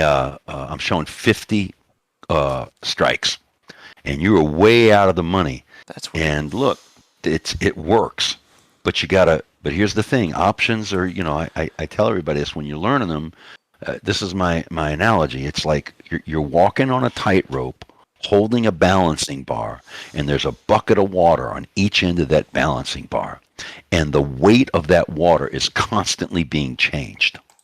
And so you've got to be able to move forward in your direction and balance that water that's constantly being changed. You've got to be. It's tricky, and if you don't, and if you missed your entry, you can have the right strike, you can have the right delta, but if you get in at the wrong time, then you're going to screw yourself. Oh, absolutely. And that's why we go back to the price action, and we look at knowing the price action, because once you know where your delta is, when I know that 358, I had that thing highlighted. I've missed it. I missed it when I went to the bathroom.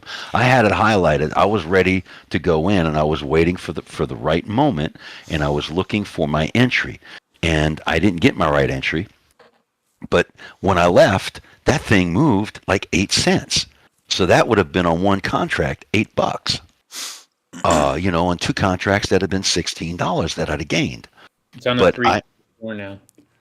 Say again? It's on the 354 now. Let me see. No, the delta. Oh, No, the delta. The delta is still on 358 at 0.0740. I was just looking at that 358. Do you have delayed delta? I'm looking at the Delayed. call. Oh, you're looking at. I'm sorry. I'm on the 10th. My apologies. Yeah, I was gonna say that's a different date. I'm on the 10th. I just I'm figured they were too Yeah, close. 4 days out. Yeah, I'm 4 days out, and that's what I look for, 2 to 4 days out. Now, on a 0 day, if I'm going to do something crazy like Jeremy did the other day, it wasn't crazy. It's because he knew what he was doing, and he bought all those 8 cents, an 8-cent contract, and then it went up 4 cents because he knew it was going to happen on a 0 day. He did it quick. Couldn't get out of it, but he. Basically, it's really directional trade. Like you think the market's going to go this way or that way based on your technicals. Yeah, based on my technicals and what we're doing, that's what we're sitting here doing right now. That's exactly right. I do it in directional. And my strangles, I usually do my success on strangles has been when I swing them. But last month was very difficult, so it was a tough time. I usually wait till the end of the day and look at all my data and everything that we're looking at, and see if we have any weird news coming out the next day. And when you have volatile news coming out the next day, there's going to be a Fed speaker or something like that. Those are good times for a strangle. Oh yes. This market, like the whole month of September, has been appropriate for strangles, and we're kind of coming out of it a little bit here.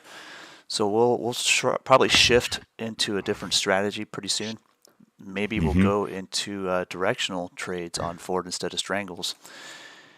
It's like seasons, the stock market's like a season. If you're in a job that, let's say you're in retail, and let's say you're selling clothes, okay, at Dillard's or somewhere like that, some one of those places, pick a place. they have seasons, right? They have the all 4 seasons, and they have, you know, times that they put sales on and so forth and so on. Well, if you're working there, the first year you only go through 4 seasons, Right. right? And by the second year, you picked up like, okay, when summer, you know, before the summer's over, we're going to start selling our summer clothes and at a clearance, and we're going to start bringing in our fall fashions, right? But if you've only been working there 3 months, you don't get all that. Right. So the stock market's the same way. There are so many things that happen in the stock market in a normal year, not a pandemic year, but a normal year, that you know, there's different seasons. You have to kind of learn what they are. And, you know, okay, wow, there's a Fed speaker, man. I got my butt handed to me at Jackson Hole, you know, because I wasn't paying attention. And Yeah. so, you know, I got one Jackson Hole under my belt. There's earnings, there's quarterlies. The week before and the week of Jackson Hole were probably the best trading weeks of my life. I cleaned up. It was so nice. So all I'm saying is it takes time, and but one of those things here's the cool thing about the stock market is you can look at the chart and go left, and you can, if you want to do some really serious research and get in there, it's going to take time. Is go find out when the Fed spoke, go find the Fed calendar, and then go look at a chart and see what happened during that time. And that will help you expedite or speed up your learning process. Is that making sense? Yeah, absolutely. Yeah, like you can go back. So like next year or whenever Jackson Hole or whenever it happens, you can go back and see when, like right about the point before volatility starts picking up and put on a triangle or something. Exactly. Right. You can learn that. Now the challenge is with charts, like on a 1-minute chart or a 2-minute chart that we look at, even a 5-minute chart. Like most of the time, Webull might do it better, but most of the time, it's like TOS goes nuts when I try to put, like, you know, 180-day 1-minute charts. Right. You know, it kind of gets nuts. You got to go look at the big time frames on those. But you can start seeing these things, and it's chart time. And, you know, I had the benefit of being a professional musician who was out of work during the pandemic, to be able to spend 12 hours a day in front of my computer. You know, it was better than sitting on the couch watching TV. Right. It's a TV that pays you. Yeah. So those are just things I put out there. That's little stuff that I've learned, and I have a different learning skill, you know, style than a lot of folks. I'm one of those guys. If I were like playing baseball in college or something, and I wasn't, but a friend of mine told me this, and I have to do this with music. I'm the guy that's going to have to be to practice at an hour before everybody else, and then I'm going to have to stay an hour after everybody else just to be able to keep up with everybody. If you're talking times tables and you say, you know, 12 times 12 is 144, awesome. I have to sit there and go 12 plus 12 plus 12 plus 12 plus 12. That's me. That's my learning style. It's a little bit of a disadvantage, but I know it, so I work it. But some people are going to, you know, pick up this stuff a lot quicker than I did in a lot shorter time than I did. And Bud, you're probably one of them. I don't want to be in Shorter time, yes. I mean, longer time. Sorry, not shorter. I don't know. My weakness is I'm a tremendously emotional trader. Me too. Also, don't have a lot of time. Right. To chart and study. I mean, I try to do 1 to 2 hours a day, maybe. So there's some stressors in there. Yeah.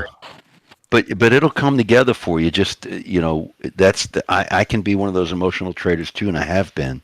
And I was under a lot of pressure when I first started trading options, and that caused me to do a lot of stupid things because I was emotional about it. But then after I got my ass handed to me a couple of times, I you know, it's kind of sobering. I'd pick up something from the ground that when I fell, and take it with me so I wouldn't do it again. There you go. Yeah. On that note, I'm out of here, guys. I appreciate it this morning. Hey, we appreciate you, man. Thank you again for everything you do for all of us, keeping us safe. Thanks. Yes, absolutely. I mean, I won't be here tomorrow. I'm headed out, but I'll be Have watching. fun. That's a tough job you got there, but you know what? We're grateful that you We do it. appreciate it. Yeah, very grateful. Yeah, I'm lucky. I don't have to worry about the world falling apart.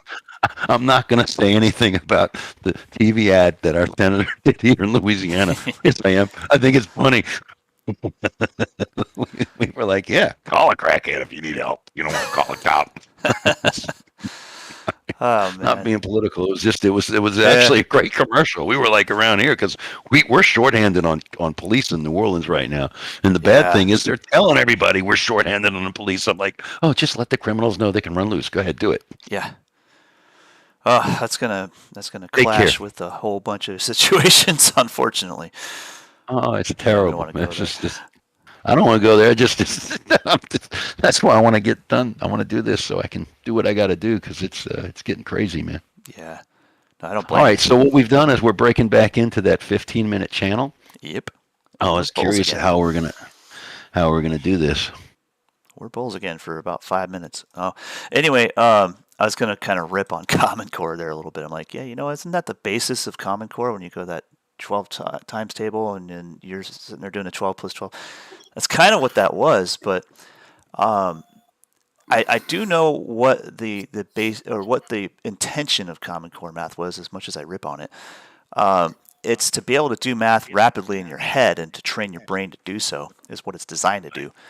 But it doesn't always work out unless you grasp the concept, and most kids can't grasp that concept. So it would be fine to have Common Core math later on in life if it just helps you speed up your processes. But realistically, there's other ways to do it, and you don't have to go the hard route with that. So once you've crossed that bridge of being able to make these quick decisions on math, not just by memorizing a times table, but by actually having it ready in your head to just put it together, it just clicks. Like way back in the day when I was retail manager, sometimes I'd have to take on a cashier position because someone called in sick or something, and I was the weirdo who could keep a running ledger in my head of every transaction in that drawer and know exactly what the balance was in my drawer while I was doing it. So I could do that too. yeah, and I did struggle with math and times tables just the same way you did for a period, and then once I was able to put that together to where I could do that kind of math and keep very efficient at it and be able to keep that running tally in your head, all of a sudden the world opened up like, hey, I get it now. So it does. Well, I did. I dropped out of high school, and when I went to go get my GED the first time when I was 16, I failed the math part, and they wanted me to take all these classes, and I was such a rebellious kid, I decided not to. So I went into the workforce, and then when I was 18, I had to do exports at a electrical supply house, and I had to do some mathematical formulas, and they gave me a calculator to do it, and I do all these measurements and everything. And then all my friends who were going to college, and I wanted to go to school too. They were going to school for music, so I went back to get my GED. And when I went and took the test after being in the workforce for 3 years, something happened. Yeah. When I took the test, I placed out of everything, and I got my GED immediately. Nice. I was like, wow, I learned math. And then when I went back into retail, eventually I went into retail again for about 3 years back in like 94, 95, 96, Hey 98, guys. somewhere around there. Yep. Yeah. Yeah, sorry to interrupt you. No, that's okay. I'm just taking off. Are you guys going to be on here later on or no? Oh yeah, we'll be Yeah. hanging around pretty much most of the day. All right, Absolutely. I'll see you guys later. Good luck. You too, man. We'll Thank see you so much. And I'm kind Well, of my watching. point was, is after being in retail, I learned how to do math better. Absolutely. I mean, when you apply it and it's your job, I mean, it's just you got to learn it. Or it's sink or swim time, But when you're in school learning it, yeah, it's like you're sitting there and like, how am I going to apply this crap? How am I going to apply this crap? Why is this useful? And then you get that reality check when you go get a job. It's like, oh, okay, I see what the purpose was. But then if you 37608 is 50% retracement, by the way, Jeremy. 376.08 yes, I have as a 50% retracement from the high, the previous high of this day, to that low where we have that inverted red hammer on the 5. and that's angular resistance roughly where that diamond pattern played out on a 30-minute chart there. So Hi, Victoria. we're looking Hey at guys, morning. Morning. I was just going to say, sorry, I haven't been around much. I've been working hard today and tomorrow, but I'm going to be learning price action over the weekend, and I'll hopefully come back Monday and have I'll start just watching the chart. Okay, from now on, I'm not going to do much. I'm just going to watch. That's good, because then you're That's good. going to get I know whole this new sounds concept. stupid. I didn't know what I had to learn until I started here, but now I know what track to follow. I'm going to go down it. Not stupid. You jumped in, you dove in with both feet, and you Yep. started immersing yourself in things, and you started looking around, and you found the footing. Now Yes. you've found the footing. Now you found some place where you can put your foot and say, okay, let me sit here for a little while and observe. Now I know what I need to look at. So that's intelligent. Hey, good morning, everybody. Morning. Is that, Lance? Hey, just to play devil's advocate, unless you do not have the time or a couple of dollars to go into like an out of the money, like a heavy out of the money call, there's just something about the psychology of dealing with your own dopamine inside of trades when it's real money that, at least in my experience, I could watch charts all day, but once I'm in, you battle the demon and you Right. learn how to be, what's the word? In control of your emotions. Even with $2 or $3, it's astronomically different than watching charts or paper trading, in my opinion. Now, I don't know time wise and money wise, I don't know anybody else's situation, but if it's possible to play the smallest possible position, you're going to be able to get a lot more of the psychology down quicker and get the rookie mistakes out and learn to follow your rules and learn to be beat with $2 instead of 2,000. So that's just my opinion. Yeah, I agree with you, and I've got a few rules in place for myself already. And I know this sounds silly, right? But I bought a load of shares during the first lockdown, and I was watching price action on the shares that I bought. I was watching them for the next 2 years, really. So I have done my watching charts. I'm not a complete novice at that. But now I know what I need to be exactly looking for. Then I've got a little bit of my psychology out of the way. Then I'm just going to sit and watch for a bit. But more than anything, I need to put some time aside just to learn price action. So there are some things in there. There are gems that I need to get my head around. But you are right. Your psychology is one of the most important battles you need to win, really. I agree. I totally agree with you on that, because when I'm in a trade, when I started trading and I started getting like in the options, it's like something happened and all of a sudden I couldn't think straight. I couldn't Right. see the chart the proper way. I'd be like, am I going to lose? And I'd be watching what's going to happen with my money? And I'd instead of watching the candle and trading the chart, I'd be looking at the options chain. I'd be looking at my P&L and going, oh no. And it just totally shut my brain off. Yeah, And that's then good. I'd get to the end of the day and I'd go, oh man, what was I thinking? I know better than this. And Yeah. so big difference. And that's why, that's why I advocate the penny stock thing. That's called emotional regulation. And I've noticed in the last week, I'd be panicking 1 minute and thinking, I know better than this. Why am I acting like this? But that's like a child brain that hasn't really learned the emotions that are associated with loss of money. So we need to get our heads around our own emotion. And if we don't learn to emotionally regulate when it comes to charts, then we're never going to learn our own psychology, But yeah, Absolutely. I've done that, Yeah.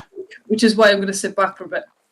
The other thing that, and Devin's always on me about, he teases me about it, but he's right. Breathe. Yeah. I wouldn't breathe. I'd be sitting there holding my breath, and I've done a lot of things in my life, and I know about breathing.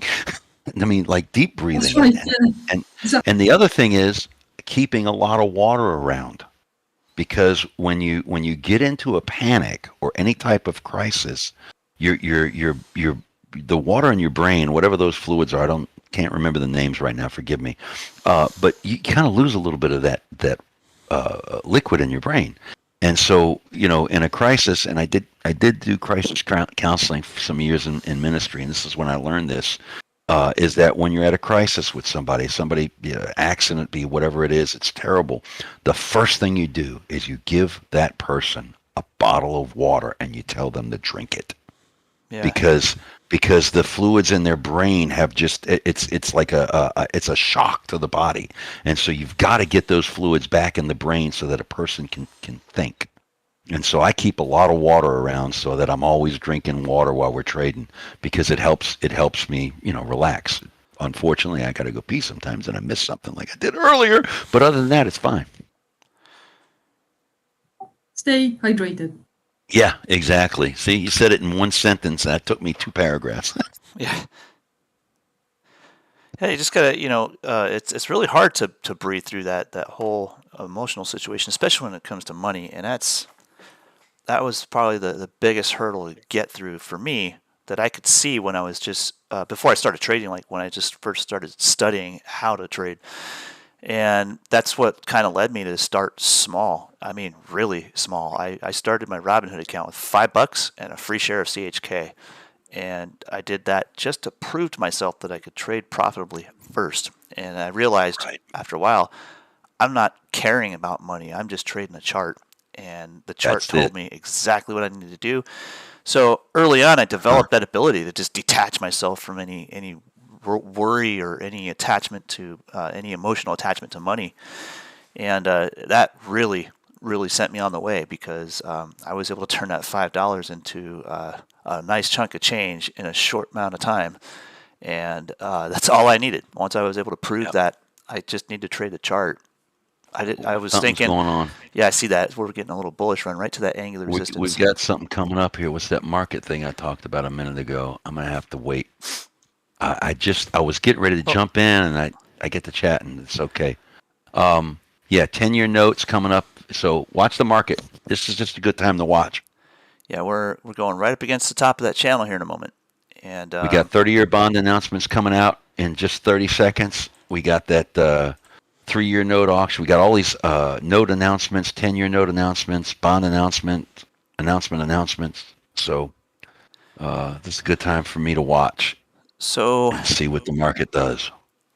there's something to discuss here. Actually, I mean, we'll watch the chart while we do this too. The whole thing with quantitative easing over that whole extremely extended bull market that we had before this tip over.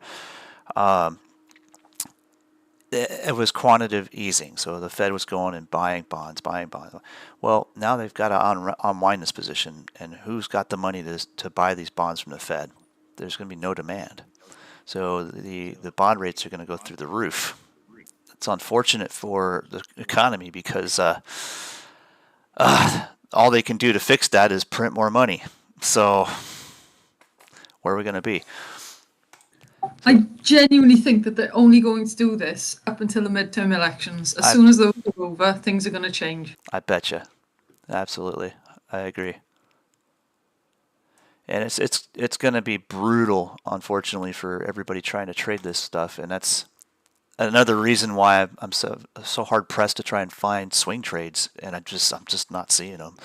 I'd rather sit here and day trade until I find the market feasible for swing trading. Just the way I am. Just confirm, Jeremy. Swing trades are where you hold it overnight. Overnight or more. And yeah, overnight or more. Thank you. And day trading, I mean, I've got day trading down to like holding stuff for 10 seconds sometimes. So yeah, I hear you. Well, these might not be the things that make the market run. So there's something that happens when I see the 30 years. So I apologize if I screwed anybody up. I've got to go back and look at some of Sig's videos. There's some stuff coming. He has that down. We're just There's about one of these things that it might be auction and not announcement that does it. Oh, it might right, be the right. 10-year bond auction that really makes everything screwy. So we've made that 50% retracement, by the way. That we have, and we were right up against the top of that channel. How about that? And also, if you look at the 5-minute, you look at the 9:55 and the 10 o'clock red bar, we're right there in between them right now. Yeah. Very cool.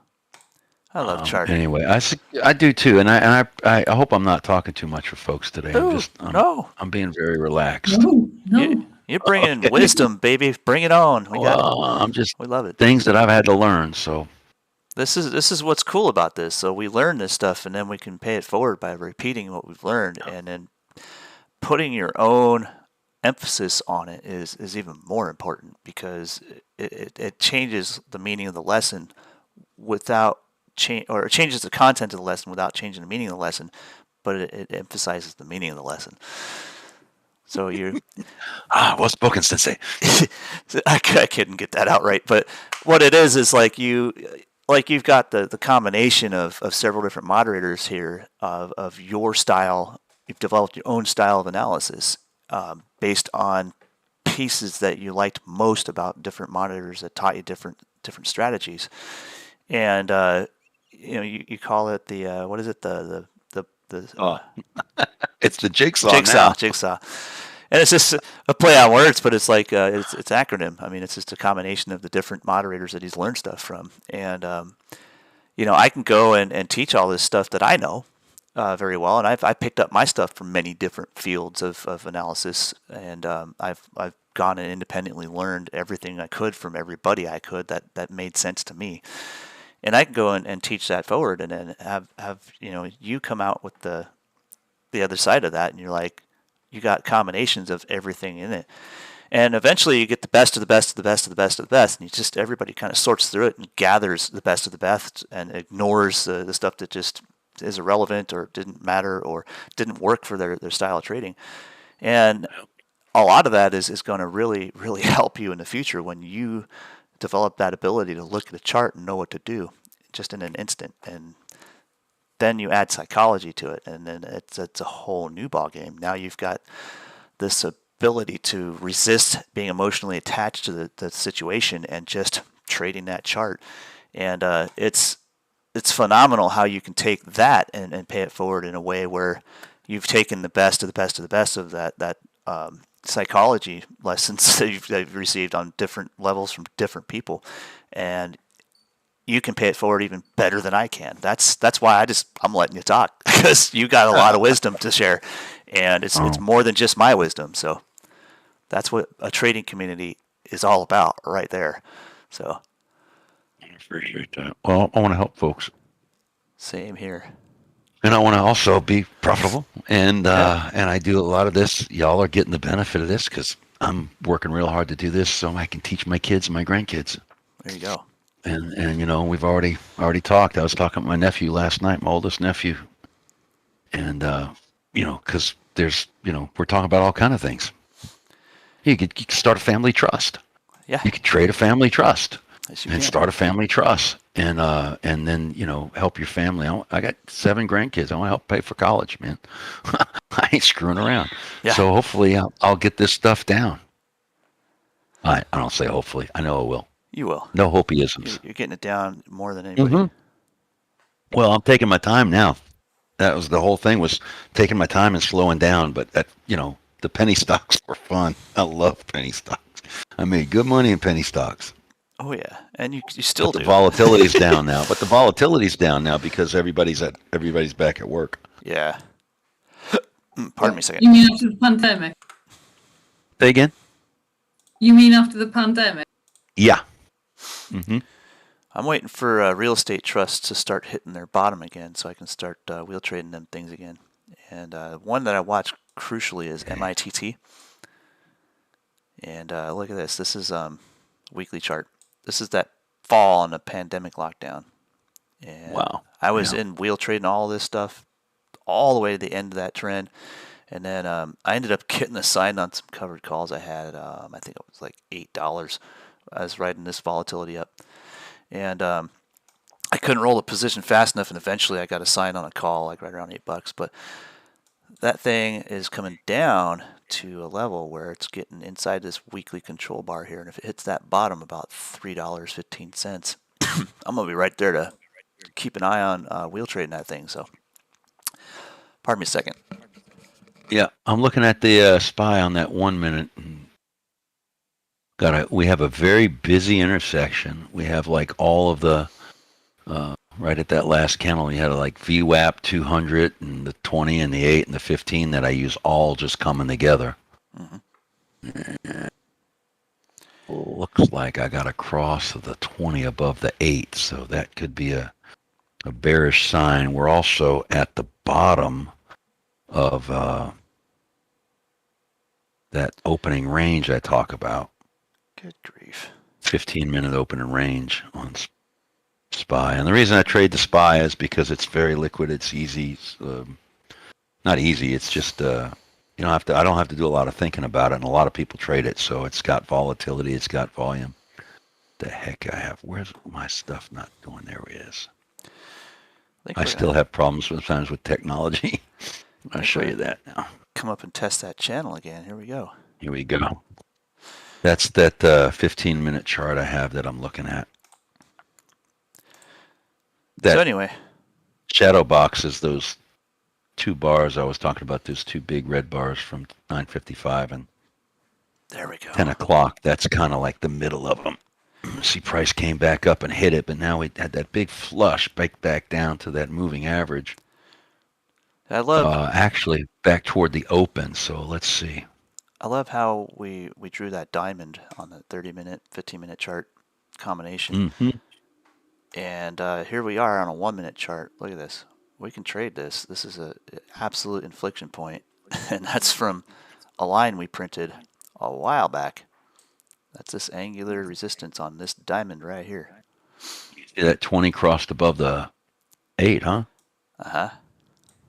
And it's just swinging down on that 10-second chart. I'm scalping that a little bit at a What time. time is it? 8:55. So we're coming into the last minute of that 5-minute candle. We got this little miniature head and shoulders top here. Now watch this, because sometimes penny this will stocks are hold going support sideways. and bounce. Let me come back to these charts over here. No. Let me scalp that real quick. 11:09. 15-minute chart. Let me go look at the 30. I did learn about the 30-minute chart from SIG. Mm-hmm. I had not looked at it. I mean, I heard people talking about it, but SIG does a lot of stuff about it, or looks at it and volume profiles and stuff like that. Wife came through the And door. hi, Mrs. Jeremy. Oh, the dog goes nuts. He goes running because he hears her pull up in the driveway, and he's like, boom, at that door. Oh yeah, at that door. Yep. Gotta love that. Yeah, we get lots of noise when Mama comes home. Mm-hmm. Red line there. So the 30-minute chart, I am going to take off in a little while and go try to do some videos. Yeah. Do something. I got to get some teaching out, because this stuff is. It builds up in been your helping head, and me. it just distracts you. Mhm. You got to get it out. Yeah. Let that Well, creativity I'm going to flow. show you right now. I just put a VWAP line on the. Where is my? Okay, options. Chat. There we go.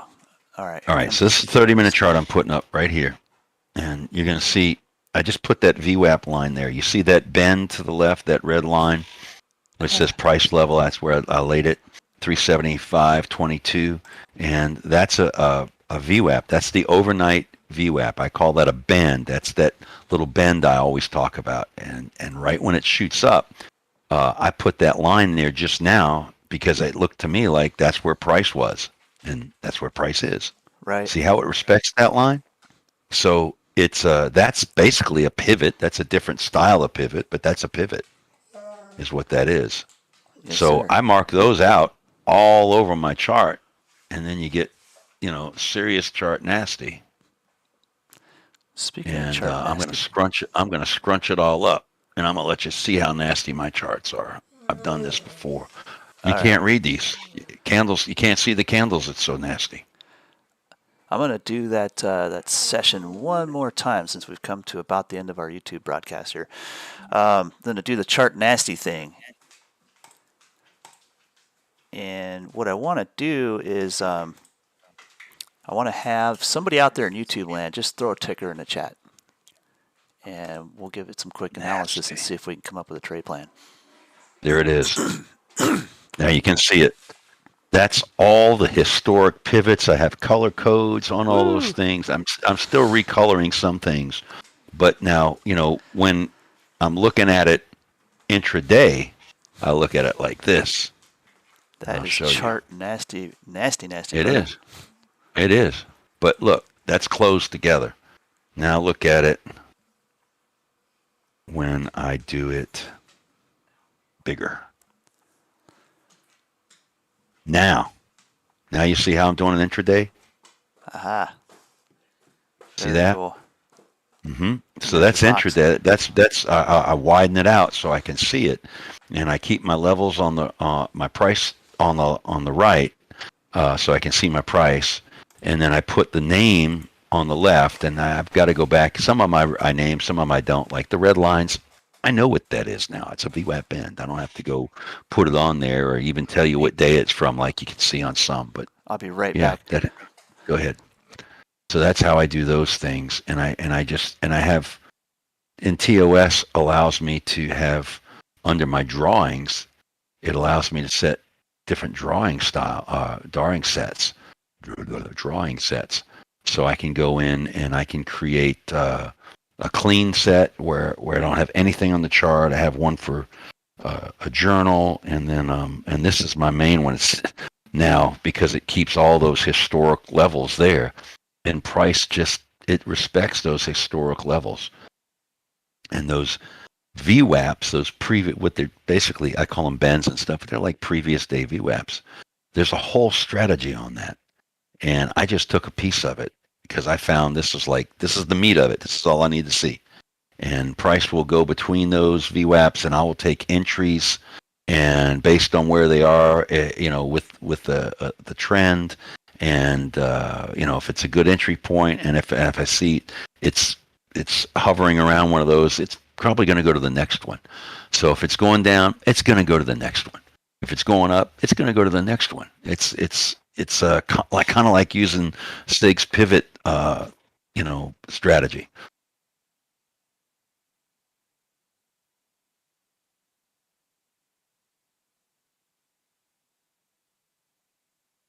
And I like supply and demand, but I don't call it supply and demand. And a lot of the market makers know how to destroy supply and demand when they think they want to trap traders. So I use little pieces of it. There we go. Breaking back down. So that 50% retracement looks like we're going to continue back down for a little while. There we go. Gonna go and retrace back into that channel and check this out. Look at your 15-minute chart. Which one is at the top or the bottom? Bottom here. Oh yeah, there you are. I see you. Doesn't that resemble your little bearfish thing there? Might be. I gotta go pull that one out. The old bearfish, man. Bearfish. We got names for everything. They're just unique. I got a picture of that bearfish. It does kind of look like it. Hey, nobody threw a ticker at me. Oh, someone's got to have something to look at. I'm trying to look for swing trades too, so I'm like kind of looking at. Go look at the Under Armour UA or right. UAA, either one. Yeah, same thing. Mm-hmm. They are, but they sometimes trade differently. That's for sure. It's weird. Man, that's a righteous gap down in it. I've been watching Under Armour since I first started. That was one of the first things I looked at. That and Albertsons. That used to be a great stock to trade, Under Armour. Uh-huh. It's a Albertsons, not a bad one either. I'll check that one out too. Think about grocery stores coming toward holiday season. Yep. You know it. And then there was another one, Grey Goose, I think it was. I think it's just The vodka? Goose. Maybe it's Goose. Canada Goose, that's it. Oh, Canada Goose. I was going to say Grey Goose is a vodka. That used to be one of my favorite ones to trade is Canada Goose there. They just make jackets and stuff for mostly winter apparel, but it's coming. There's a Under Armour channel. usually gets a little bit of hit during the sports season. Yes, sir. And then especially from retail traders. I just like the range that Canada Goose tends to have. It's pretty choppy, good range, good trading stock. And those descending channels, if you look at history, very systematically hit those 50% retracements. Like here we had one here, boom, 50% down, 50%. And that channel. You can scalp those pretty regularly on that one. And here we are with a perfect descending channel on the daily chart right now. I might be able to get a swing trade after all. All right. Throw something in the alert channel for once, right? But it's been a great stock to trade, and like it doesn't always show up on scanners. So like you get, I see that. That's going to come back and test that angular resistance one last time, but I think it's going to get stopped at the 200 period. Well, it is at the bottom of that 15-minute channel I drew. That's okay, boy. She'll be back. Yeah, I just missed a couple. I missed a bunch of trades, but I'm not really concerned about that right now. I'll get them. We call that the joy of missing out around here. Yeah.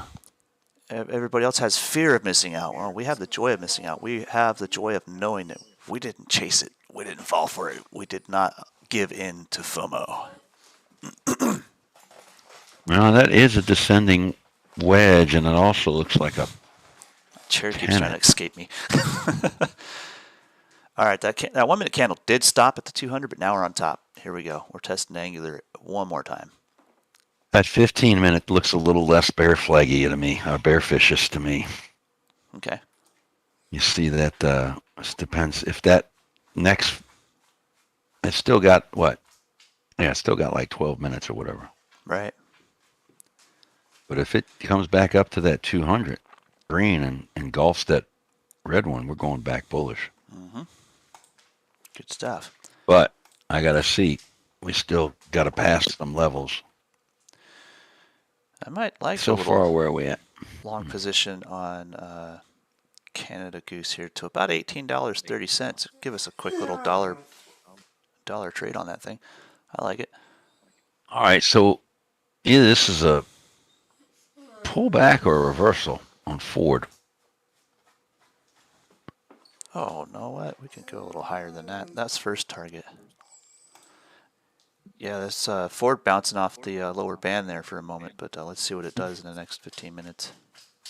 That's a big green candle on a 5 right now. 30 seconds left of it.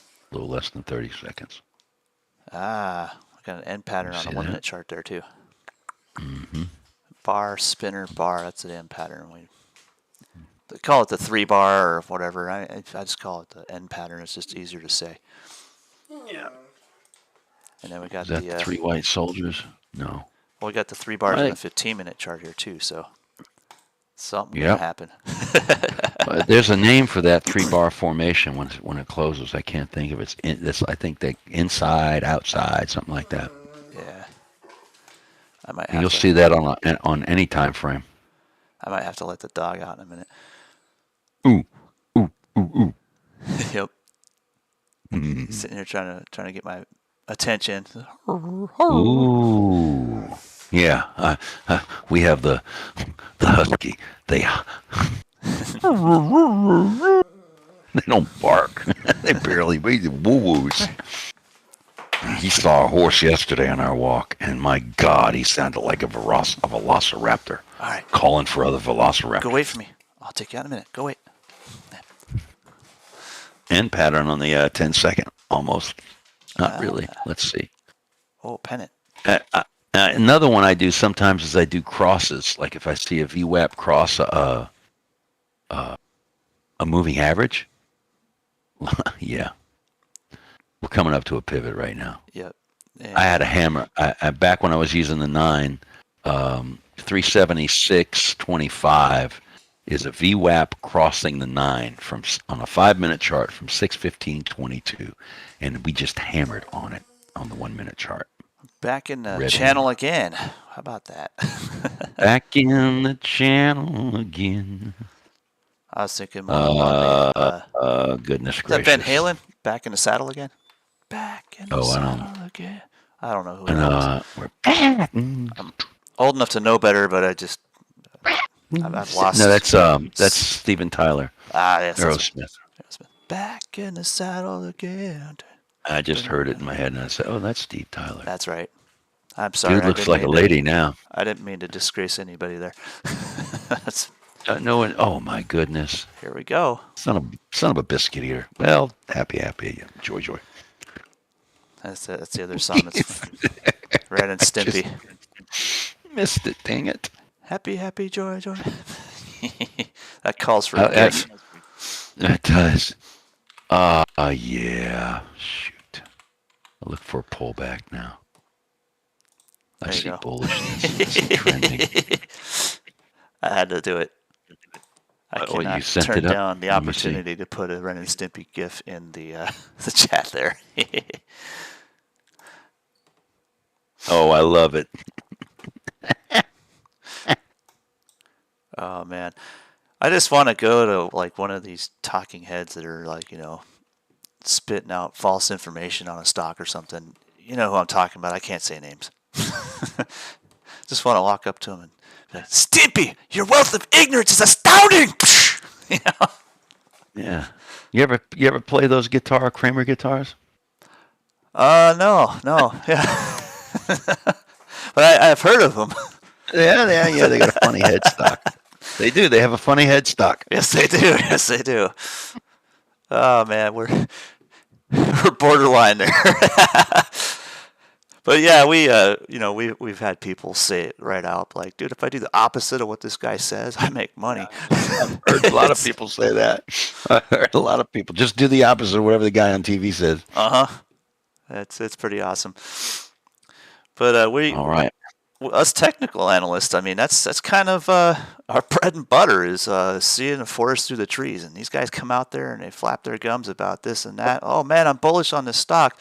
We go pull a chart open and we're like, it looks like it's about to take a dump. I'm not saying anything about him because I truly don't watch him and I don't know fundamentals and I don't know any of the stuff he does. I know good or bad, like literally. It's not that I don't want to say anything. It's that literally I just can't form a judgment. But I do know that there is. I saw a tweet yesterday. There literally is an anti-him or anti-Kramer ETF. Yep. That is being formed that actually is like the VIX and goes against, Isn't that cool? What's the ticker for that one? I'm curious now. I don't know, but they're making it. Nice. That's a hedge fund I wouldn't mind working for right there. Hey, watch this 5-minute candle last 20 seconds. But yeah, it's brutal out there. I mean, you get those guys flapping their gums about this and that, and it's just like you look at a chart and you're like, oh god, I That is an pity entry, damn it. everybody who's going to chase this because this guy said something. I know. It breaks my heart. And then Terrible. If you guys catch our little short videos there, Lucian put out a little video. He was talking about that documentary that's out on Netflix now called Eat the Rich, and it's all about the situation with AMC and GameStop. And yeah, we've been talking about this since the beginning. We know better than to chase that garbage, dude. Come on,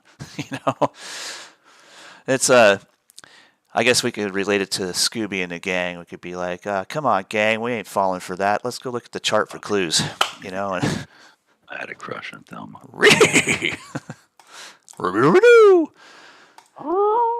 That's what our dog sounds like.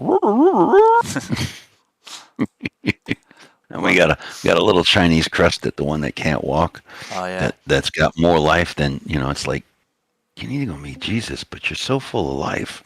And it acts like it has legs. Sometimes it tries to run across the floor, and it does with its front paws. It sounds like Dino. Oh no! But an octave higher. Oh wow! Real high, just like it. And then sometimes it'll talk like I guess there was a cartoon character called Glomer. Somebody had a figure, and it was a little creature called Glomer. Sounds just like it. Oh wow! It's real high pitch. It's great. It's a Chinese crested. I've never heard of it. It's a rescue. Some pit bull bit it in the head, and it screwed up its legs, and my girl had it. Was fostering it, was just supposed to be fostering it for a little while, and then the people that fostered took off and left the dog with her. It's like, what am I going to do? So, yeah, it's a feisty little thing. Well, it's got lots of life left in it in spite of its injuries. So It does. Just realizing, I totally forgot to look back at Ford on the 5-minute chart. That measured move was glorious. Look at that. Yeah, it made that halfway retracement there, and it's all those moving averages on the 1 minute. Let's see now. That's just screaming. I got a hammer there. Sorry. Let's see. We got a hammer there. I got a VWAP there. What do I look like over here?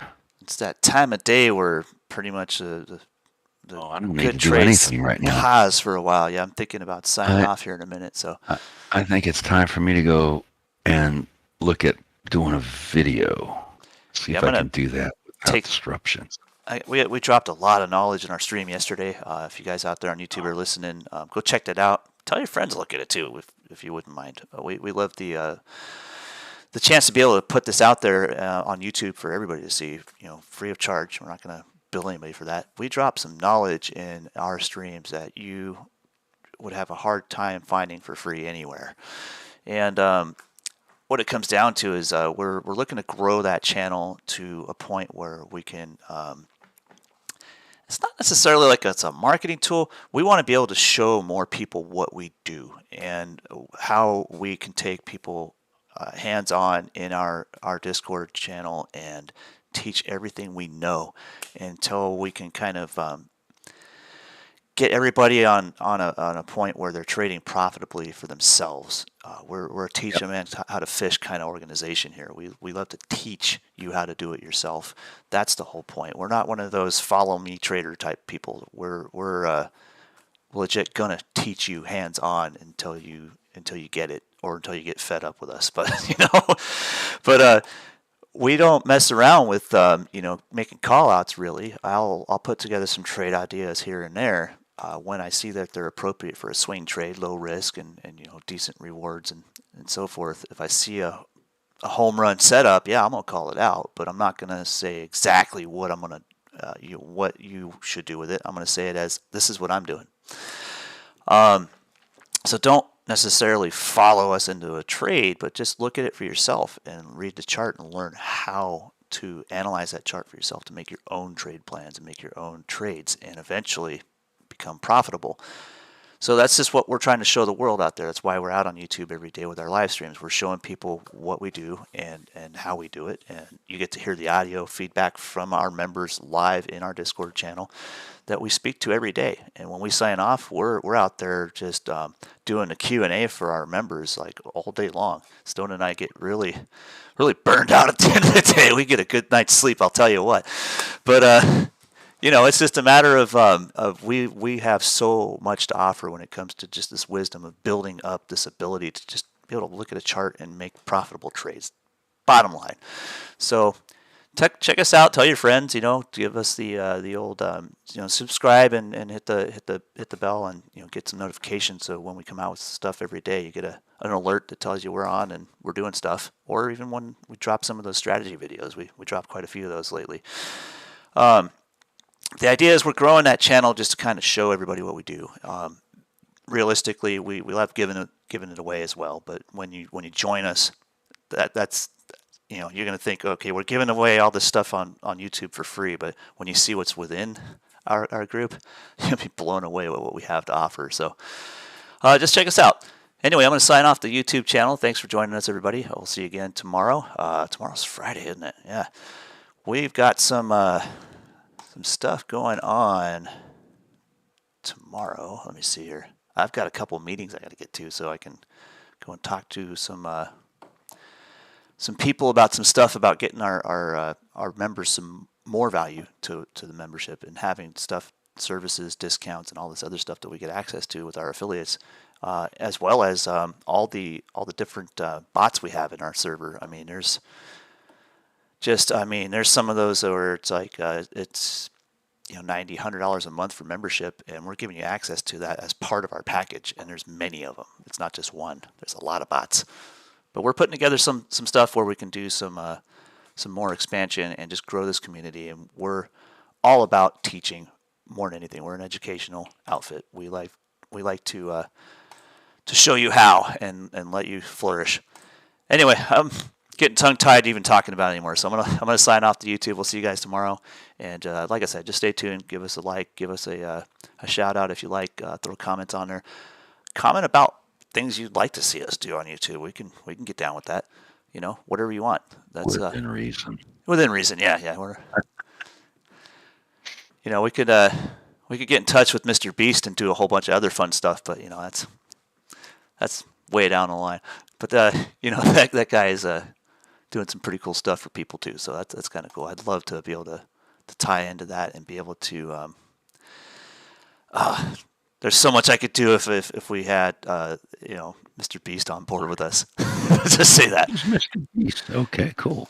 He goes out and does like little challenges and stuff. Gives people cars, prizes, money, whatever. He's a guy's filthy rich, and he just goes and gives and gives and gives and gives and makes a YouTube video out of it, and a lot of his income comes from YouTube. So it's just a channel. It's entertainment, but it's great. Some of the stuff he does. So awesome. it'd be cool to do what we do with that kind of backing. Let's just say that. But that's why we're growing a channel. We're growing a channel so we can get that kind of backing to do more. That's the whole thing. Anyway, we'll see you guys tomorrow. Hey, Neo contracts are